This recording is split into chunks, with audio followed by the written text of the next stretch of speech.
My name is Jane Katims, and I'm a group leader at the Osher Lifelong Learning program, and I have been for, I think, about 15 years, maybe even a little bit more. As I say, it's been at least 15 years, but it might be a little longer at Osher. But I've been teaching literature and creative writing in the Boston area since 1984, so a long time. At Osher, I teach mainly a contemporary literature discussion class. And each semester that I teach, I change the books that we use. So we're always reading new material, short stories, memoirs, pieces, sometimes novels. It's been a great time working with the students there. Well, I like the students, the members of Olli. They are very eager to learn. They are open-minded. They love to have a conversation about the literature, and they approach the literature not in a strictly academic way. They approach it in an intuitive way. They have a lot of life experience, and they come to the material with a lot of enthusiasm and originality. First of all, I get to choose things I want to read, maybe reread, maybe novels or short stories that are favorites of mine. Also, new things that I haven't read before.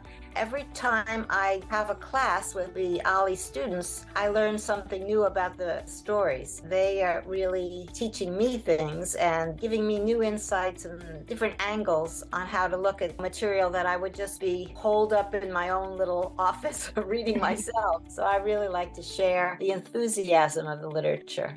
This semester, I've been teaching a little novel by Elizabeth McCracken called The Hero of This Book. It's a novel, but it feels like a memoir. It's written in the first person.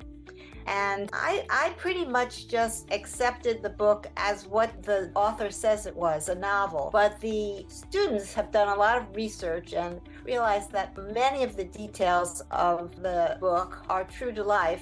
There ensued a big discussion about the blurry lines between memoir and fiction. And I hadn't anticipated that particular discussion, but we got really deep into the weeds of that, and it was fascinating. Some of the students are writing memoir themselves and had interesting stories about their challenges and struggles with embroidering or making up things, even though the book they're writing is supposed to be strictly factual and strictly a memoir. That was eye-opening. There's no prerequisites. I like people who've spent their lives reading literature, and I like to have people come in who are just trying to get back to reading novels. A few of my students have said they take the course because they haven't really read novels in a long time, and when they were younger, they loved literature and memoir and short stories, but had gotten away from it, and so they wanted to be reintroduced to it. And some people have never, from the fields of science and maybe have read less contemporary fiction writers and want to learn who's on the scene now and etc. So I really just open it up to anyone who wants to join, really. It's pretty broad, but they're all very curious, and they're willing to listen to one another and to not have a very strictly orchestrated class structure. In other words, I present material, I give a kind of an overview of things and a kind of a direction and some questions. The students are willing to bring in their ideas, and sometimes when they don't like a book, they are willing to really listen to other people and are curious about what other people did like about the book. They are open-minded. As I said before, they have a lot of life experiences from different disciplines. Some of them are psychologists, some of them are scientists. They come from all different fields, and that's really makes a lively group, lively discussion.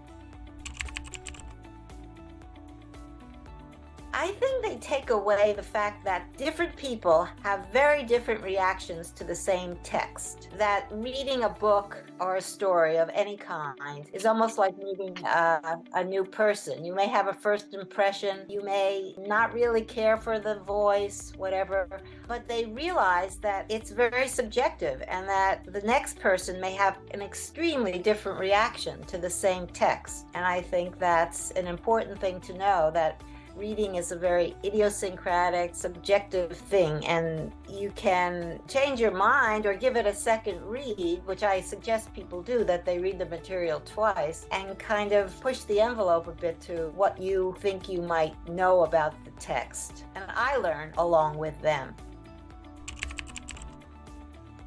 Well, it's a wonderful place to meet people of different backgrounds and to share pursuit of interest. Everybody who joins the group, a class at Ollie, wants to learn about the material. It's not a requirement that they have to fulfill for a degree or anything. They're beyond that, and they're there because they want to appreciate the material and share the insights that other people have. That's really the primary thing that I get from being with the Ollie people. They are open-minded, and they are there because they want to, and they're to meet other people and to share ideas, really. It's just the people. It's the personalities in the group. It's such a wide range. And when you start to get to know the people, you hear about their backgrounds and you realize how different they are from yours in some ways and how similar they are, and that everybody has had really big challenges in their lives, and they've come to a place where they are still wanting to learn even in a later age. Since I'm getting on in age myself, I find that very exciting because there's always more to learn, and I get a feeling of that community. They are learners, and learning keeps them sharp and alive and lively.